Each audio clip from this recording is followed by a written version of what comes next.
Hello, listeners. Kathy Lawless, Life Story Curator, bringing you the podcast series, How Did I Get Here? A series of interviews designed for people just starting out in their careers and people in transition or possibly feeling stuck, and giving them access to the stories of people who've been there, done that, so that they might be inspired with some new ideas, or maybe just comforted knowing they're not alone, that everyone starts somewhere and everyone goes through times of transition and times when they feel stuck. Today, I'm very excited to be interviewing Jennifer Kenning. Welcome, Jennifer. Great to be here, Kathy. Thanks for having me. And Jennifer and I met through a women's leadership group and a women's book club, which has been just fascinating. And you really get to know someone at a deep level when you start talking about books and find out opinions and stuff. But I haven't really heard her full story. So I'm very excited to dive into this today. And Jennifer is the CEO and co-founder of Align Impact, which of course we'll learn a little bit more about here shortly. But Jennifer, I always like to start with the icebreaker questions to find out, where you grew up, what part of the country, or I guess what part of the world, and tell us a little bit about your family dynamic, number of siblings, birth order, that kind of thing, and how you think all of that shapes you. There's like 7 questions there, but it really, goes well into a story. Absolutely. So I grew up in South Florida, mainly in Parkland, Coral Springs, Florida. And I have 2 siblings. One is my Irish twin, so that means he's less than 12 months younger than me. And my other sibling is 5.5 years younger than me. My brother is the middle, and my sister is the baby. So therefore, I am the oldest. And I think it shaped me in 2 ways. One is I really take on that older sibling traits of really directing traffic, getting us in order, organizing things. I'm a mentor to both of them. They also teach me a lot themselves, but different things. I'm usually a little bit ahead of them in terms of life experiences, although they're both parents and I'm not. So they teach me a lot on that front. I love being an aunt. And I also, the day my sister was born was one of my favorite days ever, because they shared it over the loudspeaker at school, and I was in kindergarten, and I was really excited to be a big sister and really proud when they said that my mom had given birth to a little baby girl. Oh, how fun is that? That is so cool.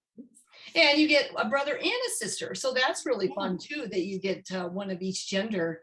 So as a youngster, what did you do for fun? Besides you were directing traffic with your siblings?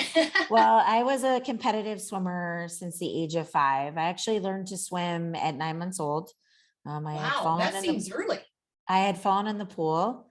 I gotten out, fallen in the pool. My dad actually saved me. And I learned to swim before I learned to walk. And I come from a long line of swimmers, just genetically in my family. And so I started swimming competitively at 5 years old, and started swimming twice a day at 7. So most of my childhood was doing sports. I'm not really sure how my mom got us all to where we needed to go. And all of us had 2 or 3 sports that we were doing. And I had 2 swim classes a day in most cases. Well, and swimming too, isn't that like super early? You have to, it's like before school. Oh yeah, 5 o'clock wake up. Whereas a lot of other sports, everything's after school, but you're probably before, and then it sounds like after as well. Wow. Exactly. And we also grew up with horses in an area of Florida where we had lots of land, and it wasn't as developed as it is today. And so we did a lot of things outside. My younger brother and I would skateboard, and we built a skateboard ramp and would fall. And we had a trampoline and a pool and horses, and really a lot of our childhood was spent outside. Yeah, sounds like, wow. No video games. I don't know what that is, except for on road trips for family vacations. Yeah. You like to do things live and in person, not virtually, right? Okay, so introvert, extrovert, or ambivert? I think I'm an ambivert. I mean, I definitely come out as an introvert and as an extrovert just because I spend so much of my time out in front. But I recharge as an introvert. I like to recharge. I like to spend a lot of time by myself. I actually do something called Tech Shabbat every Friday to Saturday. So I don't talk to anyone for 24 hours, no technology. Wow. That's really my sacred time for the week and where I restore and recharge for myself. Wow. So is that a particular religion, or it's just a practice, or No, it's more of a extension of Judaism. So I grew up in both a Jewish household and a Christian household. My mom's Jewish, my dad's Christian. They raised us in our early days kind of in both, so we get flavor of all religions, which is awesome as a kid because you get to celebrate every holiday. Your friends are often envious of that. Yeah. And so Tech Shabbat is a play on Shabbat, which is the sacred time, Friday sundown to Saturday sundown, where you slow things down. It's similar to Christianity's, day of rest on Sunday, except for we do it Friday night to Saturday night. And so for me, it's an extension of that. And it's just a time to get quiet and recharge and to turn off the TVs, the phones, all the electronics, all the things that kind of distract you from that during the week. Yeah. Well, and I've only known you for about a year and a half, but to me, it seems like you're always going, so I get that then you just like totally disconnect, right? And then you start going again. And when you're building a company as well as an ecosystem, which we'll get to in a little bit, you're always going. Yeah. Yeah. Which gives you energy, but then you got to have that downtime. Yeah. And actually that's a good point. I wouldn't have said I was an ambivert or more of an introvert had it not been for COVID. That was one of the things I actually saw during COVID, was that I really needed a lot of downtime. I didn't get that much downtime prior to that. So really having the time and not having to being on Zoom versus being in person really showed me how much I do enjoy being an introvert. Yeah. Well, I tell you, I did the same thing. I slowed down, and now I'm being very careful about ramping up. And it's almost like I gave myself permission, and I needed that because I was just allowing too much of others to influence what I was doing. And maybe it was FOMO too, right? I didn't want to miss anything, and I thought I needed to be everywhere. And now I'm like, no, you know what? Really think this through, and in my own personal space and time and energy is more. I'm protecting it so much more than I was. So anyway, cool. All right. So on the fun meter scale of 1 to 5, 1 being couch potato and 5 being the life of the party, where do you put yourself? I would say 3. A 3. I think I'm fun, and maybe on someone else's scale, I'd be a 4, but I also think I'm intellectual and I really like to challenge and like dig into things. Okay. And so I enjoy the intellectual side as much as I enjoy having fun and play. Yeah. Learning and growing. That's probably why we're in a book club, right? Yeah, exactly. I consider reading fun. So yeah, I do too. And learning, I do a lot of juice. So, for sure. Okay. On the risk meter scale of 1 to 5, 1 being low, 5 being high risk taker, where do you put yourself? I would say on there, I'd say a 4. So I'm somebody who obviously we'll get to this, has left a career and started their own business. That takes a lot of confidence, risk, being ready to like make that jump and being willing to fail. I also have traveled to 6 continents and been in extreme poverty across all 6 continents in places that most people would never venture to. And I've also done a lot of kind of fun play, extracurricular activities that might scare most people. So I've, scaled the Swiss Alps by climbing down and jumping from peak to peak in cold water, and have done some crazy extreme stuff that I'd say most people are like, I don't really want to do that. I do less and less of it as I get older, more because I feel like it's my responsibility to make sure that I don't take unnecessary risks that could impact a lot of other people's lives. Yeah. There is that age, all of a sudden things start to look a little differently, right? And For sure. I gotta say, I don't think that's a 4. I might have to pull an executive overhaul here or override, and I'm thinking you're more like an 8 to a 10. But that is the great thing, is how people assess their own risk versus those of us who look from the outside. So, okay. Well, I love those questions because it really just gives us great insight as we start going through your story. how that floor is going to play out throughout. So Jennifer, tell us a little bit about what it's like to be the CEO and co-founder of Align Impact, and then we'll get into how did I get here. Yeah, it's exhilarating. It's fun because for the last, 6 or 7 years, I've been building and growing. And so I get to really wear two different hats. One is the CEO of building a growing company. And that comes with its own set of unique things that I have to do day to day of managing a company, and the employees and the vendors and the things that come with just getting a company off the ground and then starting to grow it. And then second, I also am very involved in our day-to-day client experience and serving clients directly. So Align Impact is an impact investment advisory firm. We serve individuals, families, foundations, and institutions and help them align their values and what they care about with their investment in philanthropic dollars. So I also get to play the role of a practitioner inside of being the CEO and co-founder. So think of me as somebody has a vision, then I'm building a strategy around that vision. Those are CEO activities. And then I'm executing that vision more like it's an operator, and I'm executing it within our client base, which drives our revenue. So I wear a lot of different hats, which I love because I would get bored really easily. And so that's really what my role is today. I would say I'm a coach and a leader and a practitioner more than I am a manager. I don't spend a ton of my time in middle management. It's more around coaching my executive team and the managers in our organization to be the best coaches and leaders they can be, and constantly developing myself as a leader. Yeah. But also, like you said, being that practitioner too, because that's part of why you got in the business, is you want to be the practitioner. But then you realize, oh, now I got to run a business. That's a whole nother set of skills, right? Yeah, this entrepreneurial journey and solopreneur and all that. Yeah, it's a very, very interesting journey. So, but it sounds like you're in that growth mode, so you're going even bigger and broader. So tell us, is this what you always wanted to be when you grew up? So you're junior high school, you're swimming probably. What did you want to be when you grew up? I mean, did you have grand plans on what your career was going to be? Yeah, originally I wanted to be a sports broadcaster. That sounds fun. Yeah. When I was young, in elementary and middle school, I loved sports. I loved football. I loved watching college football, Florida Gators, and I loved watching the NFL. I was also a competitive cheerleader growing up in addition to swimming. And so I really thought I would be a sports broadcaster. I'd say my interest in finance started in more towards the middle to end of my high school career.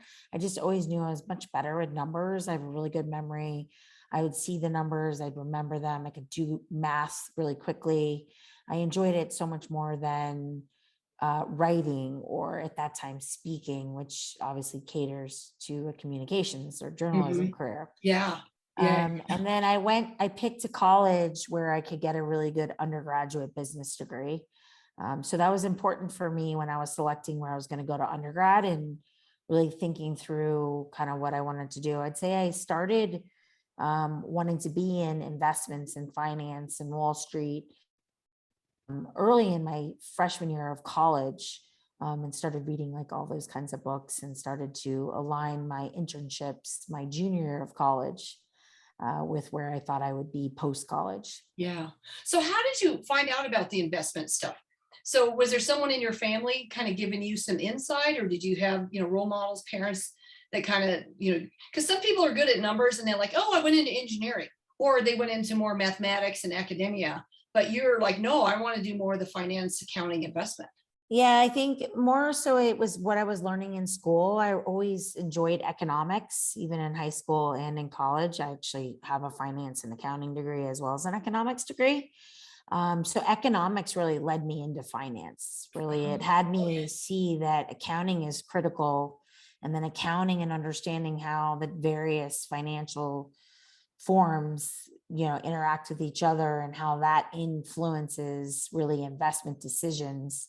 It was kind of like a building blocks in terms of why I wanted to be in finance. I think at the end of the day, the ultimate reason for me knowing, towards the end of my college career that I wanted to be in finance. It was really twofold. One is it was really hard to get into investments as a female. So let's go back to 1999. It wasn't for the faint of heart. It was a pretty hard job to get to. And I wanted to prove that I was good enough, that I could, as a, not coming from an Ivy League and as a woman, I could enter that kind of field.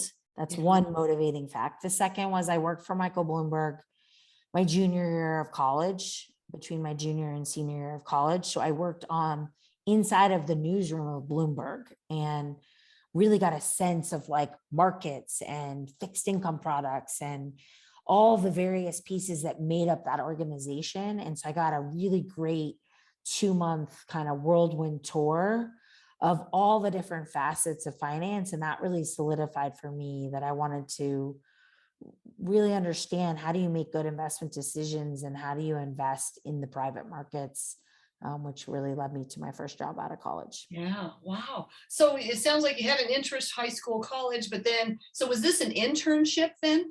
That was an internship. And then I it's also was always the treasurer of student council, and both in high school and in college of my sorority. So there are stepping stones that kind of guide you there. Yeah. Yeah. Well, that's great. I mean, sometimes people get that internship and then their dream is a little burst, because they went, Sure. wait, this is not what I thought it was going to be. I thought I was going to be doing X, yet you're rattling off all these products and all these things. And then most people are like, rolling their eyes. You're like, oh, it got me all jazzed. So I had that when I took my first job. Okay. So that comes like, okay, well, cool. Okay. So let's get into that. So as I was sharing, I went into investment banking because in 2000, that was the hardest job to get. It was the job that was going to challenge me the most. And not that you're competitive, but Yeah, exactly. competitive cheerleader, competitive. So yeah. I got cut from the chorus when I was in 4th grade. So I played a lot with the boys on the playground because I was the only girl that didn't make the chorus. So I was used to being with a bunch of men or boys. So it kind of carried over into the career world. So I went into banking thinking that was what I wanted to do, right? That I was going to be a banker, an investment banker, and I was going to run that traditional path. And a few months into that career, I was like, I hate this. I was very introvert, so very much focused on building models and presentations and analysis, and you didn't interact with any people. And as I shared, I'm also very much an extrovert, and I love and I feed off the human element. Second is I love so many things in life that I was working 110 hour weeks, and I was like, this is really no life. Like I literally would work all 7 days, go home, get very little sleep. And I just really realized, like, I don't want this type of job where I don't get to interact with people at the level I want to interact with them. And so it was really a good eye-opening experience of, I took this for all the wrong reasons, right? I took it a lot for security, right? High pay. I had a job offer my October of my senior year. I didn't have to worry about it. Stability, career path, move to New York, be on Wall Street. All the things, all the things. And really what that was covering up was I was trying to prove that I was good enough. And I really saw that the summer between my senior year and starting my career, just in my move from Texas, where I went to school, to California, I really started to see that that was just a cover up for stuff that I hadn't really thought through on my own personal journey. And granted, let's remind you, I'm 21, 22 at the time. Yeah. Yeah. So it's not obvious. So at what age did you finally figure that out? I had a big aha moment at 22. Oh, you did at that age even? Okay. Yeah. So I did the Landmark Forum. It used to be called EST, and I did the original 3-day curriculum, really out of just a default. I moved to California. I only knew my cousin. My cousin lived in California. He was a tennis pro. He lived in Calabasas. I was in Los Angeles. He happened to be out of town that first weekend I was moving there, and was like, I don't have anywhere for you to go. So you're going to go to this course that I've done. It's 3 days and 3 nights, and I'll pick you up on Monday, and I get you a hotel across the way. So you just can go back and forth. And I really didn't know what I was doing. And I get Wow. in there and I'm one of the youngest, if not the youngest person in the room. It's people in their late 20s, 30s, 40s, 50s, 60s, 70s, across every single generation. And I remember thinking to myself, one, what am I doing here? Two, wow, I have a lot of blind spots. And three, I've never had this kind of conversation before. This is exhilarating. Yeah.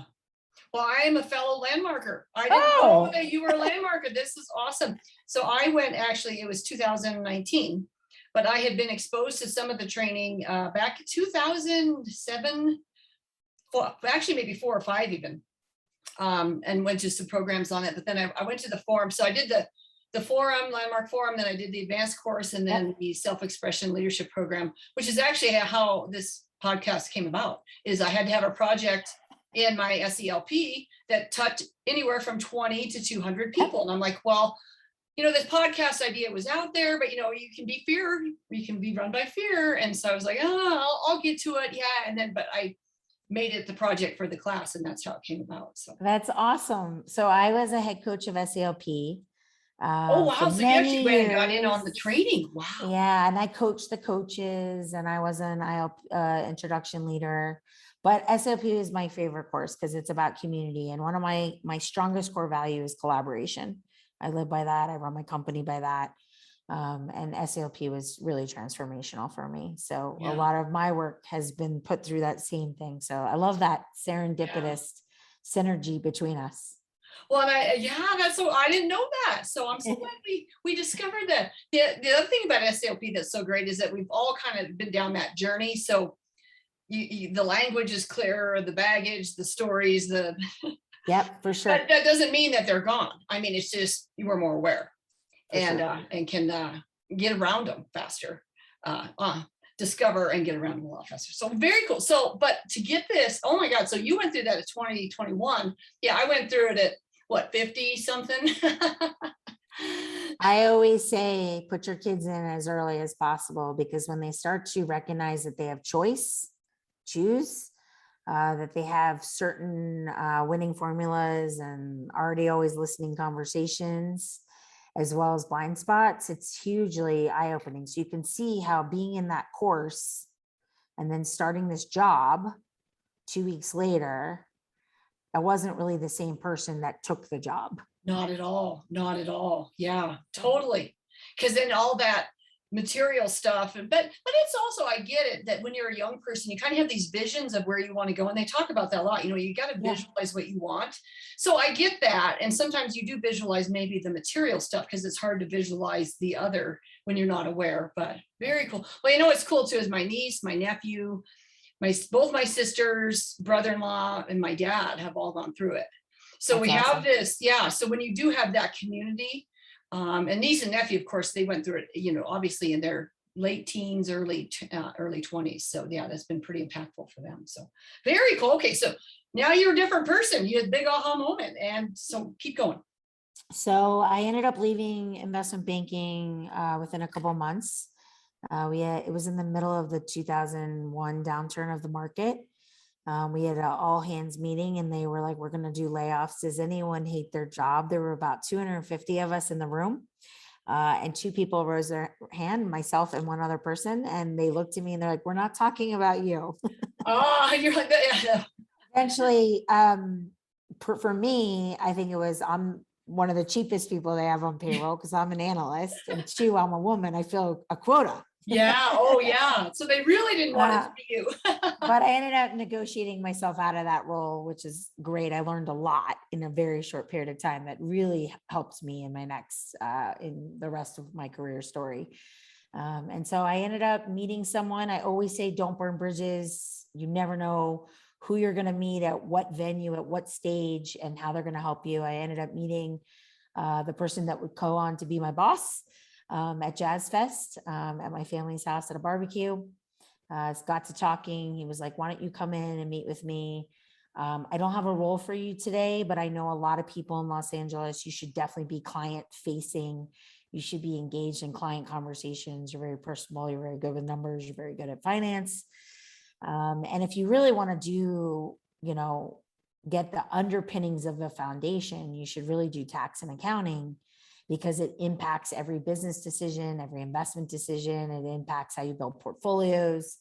So serendipitously, again, or not, I ended up going in to meet with him, and somebody quit that day. What? So I remember going down the escalator to go get a cup of coffee, and he was like, listen, somebody quit in the tax and accounting department. I have a entry-level role. I think you'd be great at it. Would you consider applying for it? I was like, sure. So he's like, the only caveat is you have to meet every single person. At this time, there were 16 people in that office, and people have to buy off because we're a community-based organization. Like, we make sure you fit inside of our culture. Wow, that's kind of early for that, isn't it? Like early 2000s, that was the culture they had? Yeah, 2001. Yeah, Wow, and 2001. also very early in your career to be part of Yeah. something so unique like that. Well, so I got through that process, I ended up getting the job, and then they offered me my pay, and my pay was half of what I was making. Oh, and you're like, wait a minute, I didn't know I was signing up for this. Time out. So I took a huge risk there. I literally cut my salary in half. I already had my apartment, my car, I was living in Los Angeles. At the time, I was making $35,000. So I went from making 70 to 35, 70 plus a big bonus. Oh, wow. To 35. And then a couple months into that job, he turned to me and said, we're getting acquired, but we're not going with the deal. We're going to start our own firm. And he couldn't solicit me because you can't do that. So I was like, well, great, I'll follow you. And so I reached out and said, could I interview for a job at your new firm? Which I did. And I was the second employee there.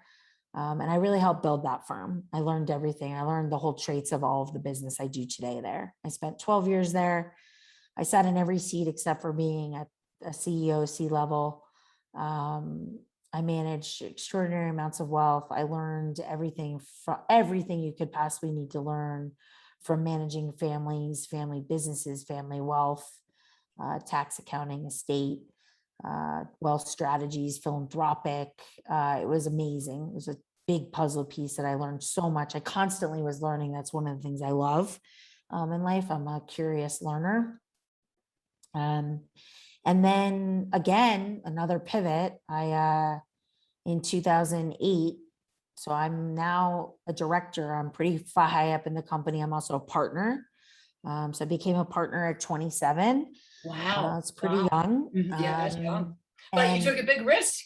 I took a big risk. Yeah. And I mean, to the point where some listeners will find this amusing. They were like, Jen, can you go home and get your computer from college? And then can you order us supplies for the office? And I'm thinking to myself, I have 3 degrees. This is ridiculous. Right. And then I ordered 1 box of paper, and they're like, we're running a company here. We need more than 1 box of paper. I was like, well, maybe we should go paperless. I usually can see trends before they're coming. Maybe we should go I ended up in 2008. What no one knew is, while I was climbing the corporate ladder, I had severe depression. And in 2008, I kind of hit rock bottom. I would work till 12, 1, 2 in the morning. I got a promotion like pretty much every year and a half throughout that stage of my career. I was career. And one day I couldn't do it anymore. I was really burnt out. I was mentally exhausted. And so I started volunteering on Skid Row in Los Angeles, and I started working with the homeless population to cure myself. And I found my next love, which was systems change, and how the systems were broken, and the systems didn't work at the local, state, and federal level. And the things we were using philanthropic capital for actually needed real investment capital. And so I started studying around impact investing, and what is this impact investing, and how do we actually solve society's biggest problems. And so I started this little niche inside of the company I was working at. And I went on that learning journey for about 5 years, from 2008, 2009 to 2014. Yeah. Well, that was an interesting time to do that, because that's also when the financial crisis is happening. Yep. So I have a follow-up question for you here. Did your leadership team know the hours you were putting in? I mean, shouldn't they be able to see the burnout coming? I mean, and try to caution you, or did you hide that? And were you? 2 things. I think When you're building a company, you put in the hours required. I still work those hours for the most part today. Two, when you've worked in banking, 75 to 80 hours isn't that many hours. Okay. So for me, it was normal.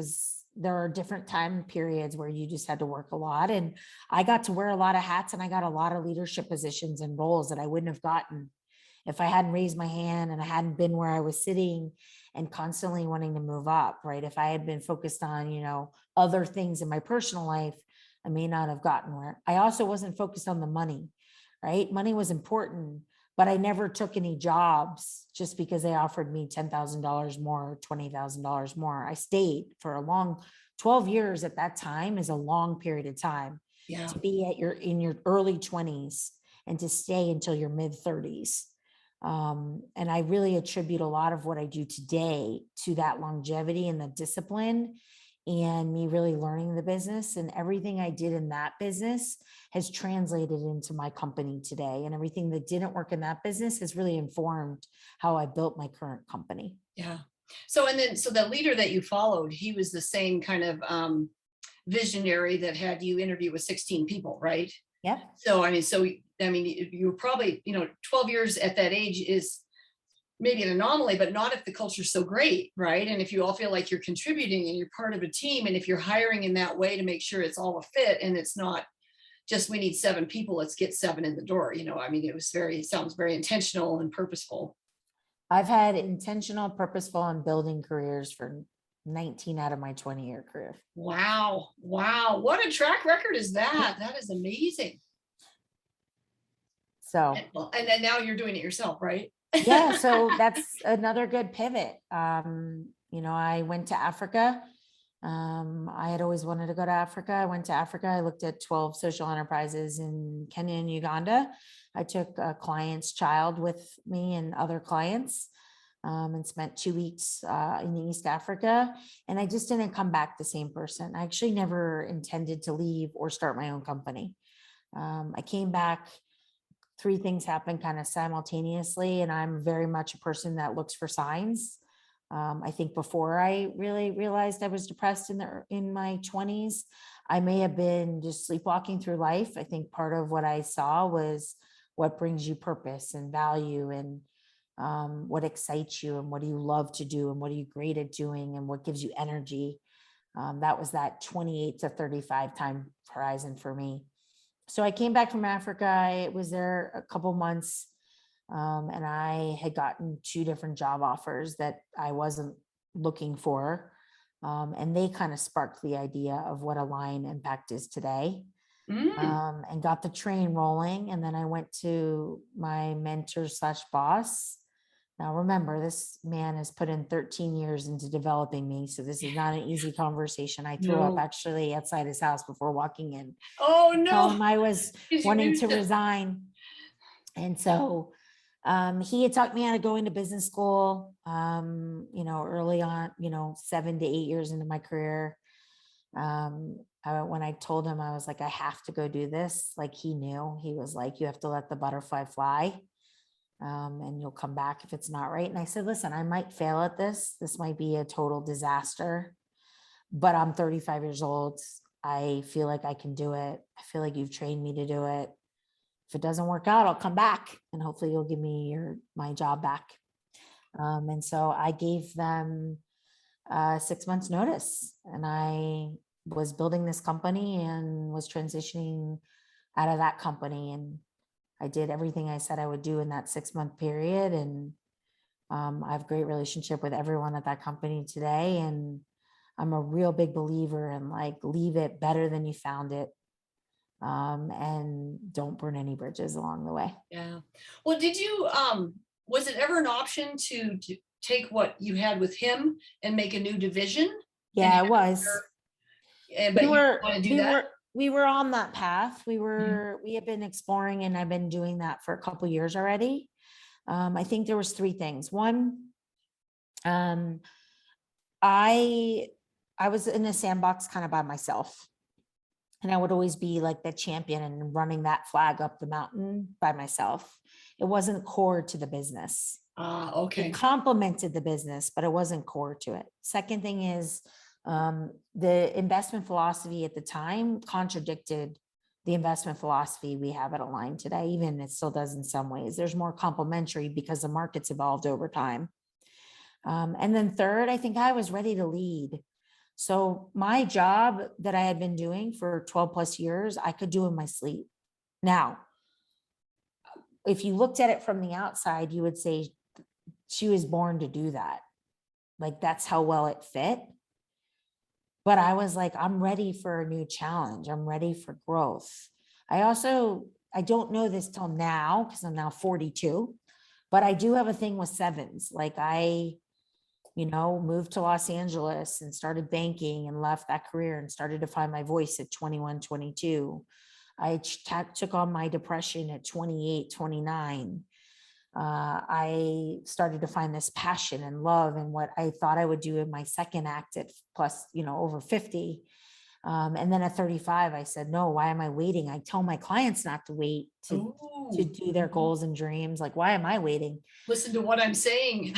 Self. And now I'm 7 years from starting the company. And now we're in a scale mode and I'm becoming the leader, not the manager, not the coach every day, not the player who gets to get it across the finish line, right? My job today is very different than my job was 7 years ago or 14, but all of the stepping stones, I needed all of those things to be able to do what I do today. Yeah. It's just, absolutely. I started to move into my why more than what I was doing and how I was doing it. I was starting to put the why as the central point and then focused on what and how I'm doing. I'm a big Simon Sinek fan. Like I listened to Start With Why every day for a year before founding the company. Wow. And my why is very clear. It's the world should work for 7.8 billion people, not at the expense of the planet. And the only way I know how to make that happen is through collaboration and using all forms of capital. That's what's required. If we're going to solve the climate and the social issues we face today across the globe, it needs all forms of capital.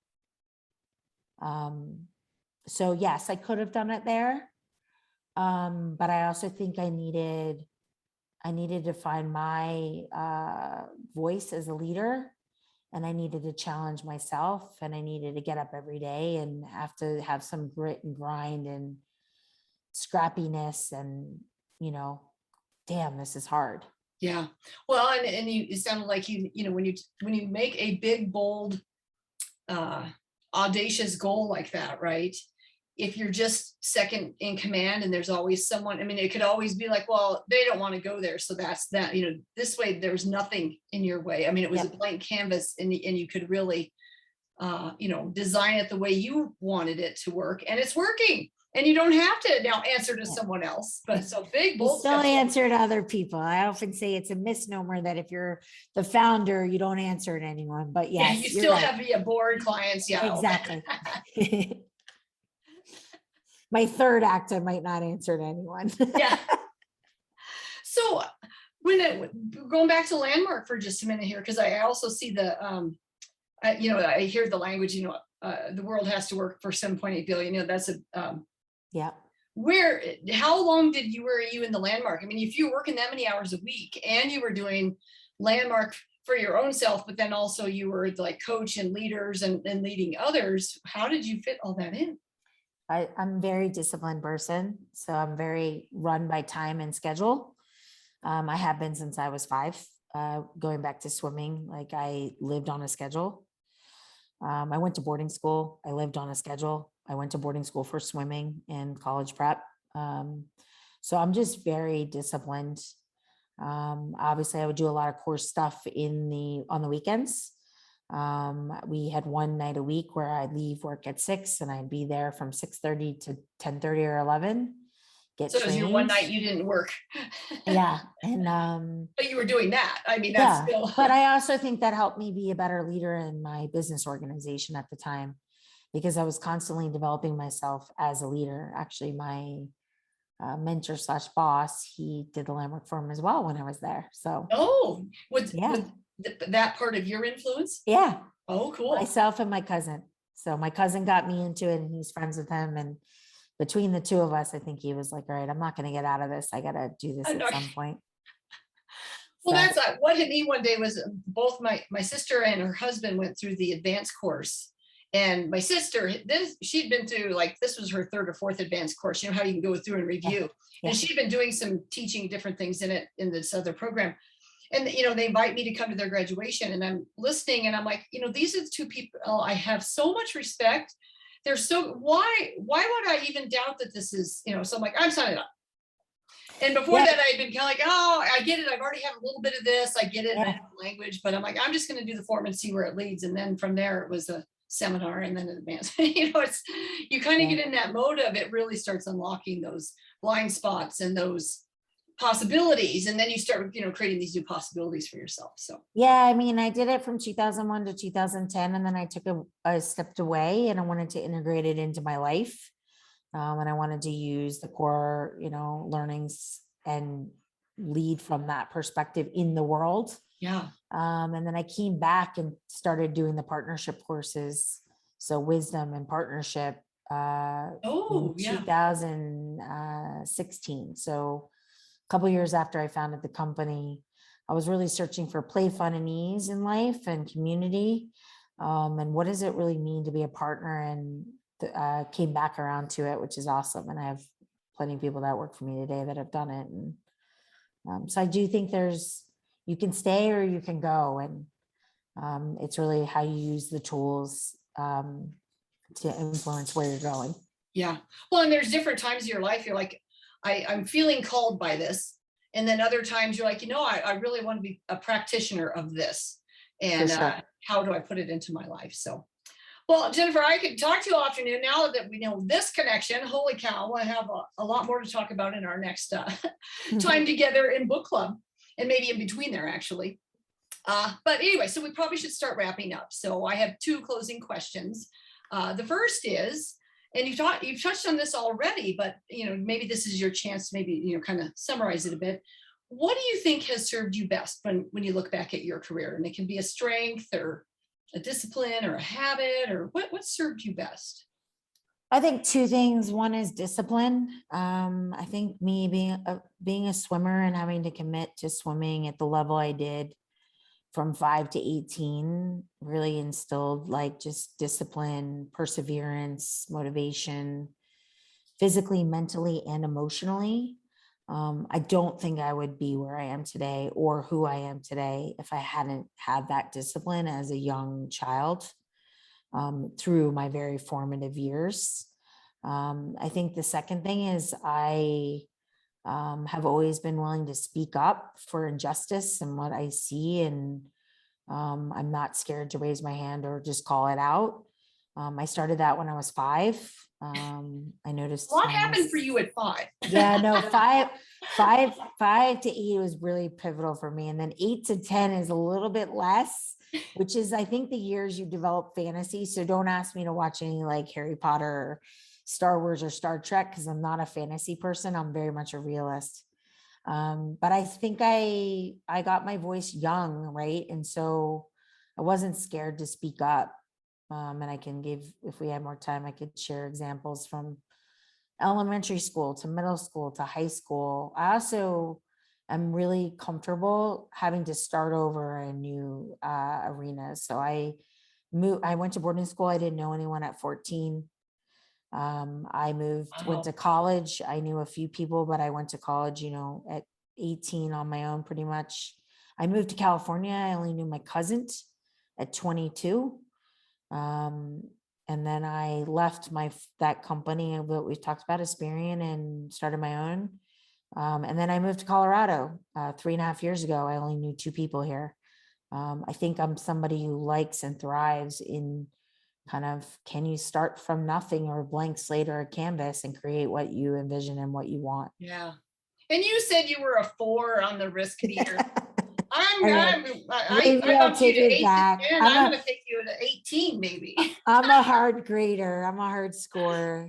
Yeah, that's true. Don't we all do that? Because you're probably looking at all these other people you know, and you're like, well, they're at 12. I'm not, I have no desire to go to space. So I mean, So that's what you're putting on your, that's the benchmark for you. I'm not going to space, so therefore I'm not a 20. Okay. All right. So awesome. Thanks for sharing those pieces.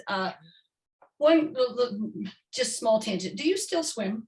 I mean, you it sounds like you're so disciplined and competed at such a high level. I mean, do you enjoy swimming? no, I don't.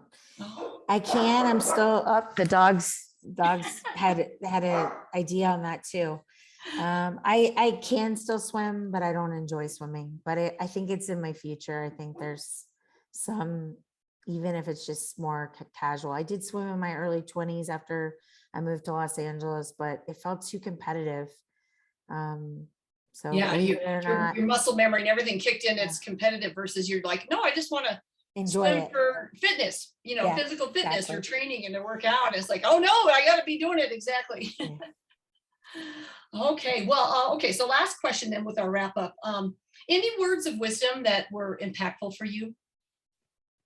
Yeah, I mean, somebody at my prior company said this quote, and it was really the day I said, that was the quote I needed to hear to get me to move. And it's by Howard Thurman. Don't ask what the world needs. Ask what makes you come alive and go do it. Because what the world needs is people who have come alive. You are the second person to quote that very same, to quote Howard on that. I mean, yeah, interesting. So he said that in an all hands meeting in the midst of when I was really trying to make my decision. And I was like, that's exactly what I needed to hear. So sometimes you're listening and sometimes it hits you just like it needs. And for me, I could see all those people I had just seen in Africa and various parts of rural villages and stuff with no lights and not enough food and not access to certain things we all take for granted. And I was like, I want to go make investments so those people can thrive and really have what's possible in this lifetime. Yeah. Wow. Now, was this the boss again, mentor? No, it was another C-level exec. Okay. So it wasn't like the one you had. It was in the same company, but no. So it wasn't the same guy you had to then go in and resign and say, you know how you inspired us today? Well, here's what you inspired me to go do. I'm leaving. Yeah. That's hilarious. Well, Jennifer, this has been awesome. Thank you so much for sharing your story. And there's been so much insight. It's funny, as I think back on my landmark training, I get that why you're so keyed in on your ages. And I know the wisdom course, I've just toe in the water. I'm maybe taking that. It really talks about going through all those ages, right? And what was the discovery? And so I can tell that's why you're so reflective on all this, right? And you can really, sounds like you really pinpoint these moments that, a big aha, another big aha, and what were your blind spots, etc. So I would say it's that, because you do an autobiography and you write about your life, one page for every year, which is super profound. And then two, in EO, Entrepreneurs Organization, we do something called Lifelines and Life Walks. And a lot of our childhood and our journey in life does inform who we become and how we operate and see the world. And so it's a lot of that. And I'm going to constantly be a professional growth and curious for how can I lead at a different level and what's the next level for me to get to. Yeah, well, you're definitely inspiring me, and I think you're going to inspire so many listeners as they hear this story today. And I know you inspire our book club. I mean, you hosted the first one. We were right on the edge of weird COVID last year, and you're like, no, we can do something in person, and we did, and it was we did it safely, I feel like, but it was for sure. We needed that time together. I mean, that first one was so powerful for me, and all of you that I met that first evening, and then now I just I can't get enough of all of you. So, well, Kathy, thank you so much for having me. I really enjoyed connecting with you, and I hope your listeners get as much value. I'll leave you with figure out the one thing you want to move the needle on in the world and go do that. Because if we all did it, the world would look radically different. Wouldn't it? Yeah. And no, don't live in that fear of, oh, well, it won't work, or it may not work. So, well, thank you, Jennifer, so much. And listeners, if you enjoyed today's interview, please subscribe below and you'll be alerted as new interviews are published. And then on my website, lifestorycurator.com, is where you find this blog. I'll also post, Jennifer, any social media that you'd like me to include so they can get a hold of you and learn more about you. And on that note, I will just say, stay safe, stay well, and let's keep sharing those stories. Have a great day.